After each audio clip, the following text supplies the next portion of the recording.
But one of the things that you see on social media with all of these memes is like, this was a victory for Deoband. This was a victory for Deoband. And I think he just recently went there and he had this istiqbal with like thousands of students. But I always used to think that there was a contentious relationship between Nadwa and Deoband.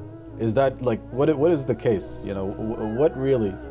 Or if I could rephrase that, why, yeah, in terms of the relationship between Deoband and Nadwa, Shaykh Huzaifah, why would you say that Deobandis would see this as a victory for Deoband from coming from a Nadwi?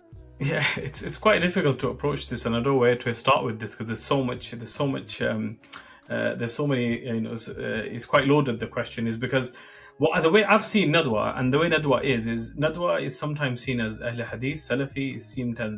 Sometimes people think of it as a Deobandi institution. Sometimes they see it as a Shafi'i institution, and that's the beauty of Nadwa. In that Nadwa accepts everyone from every background. And a lot of our teachers, as you know, Muzammil, they were very, there were Ahl Hadith, for example, there were Shafi'i, there were even Hanbali teachers, we had one or two as well. So that's what Nadwa is all about. So there is no difference between what Nadwa is and what Deoband is and what Madahir is. And what Mufti Shama'il said in his speech in Deoband was actually correct, that there is no difference between us. We're trying to reach the goal, and that is the betterment of the people and to improve people's lives and trying to give da'wah. That's the kind of main goal that we have in. So this kind of difference that people have sometimes, that Nadwa is this and Deoband is this, and trying to put these giant institutions into boxes, I think this is what really, this doesn't really help.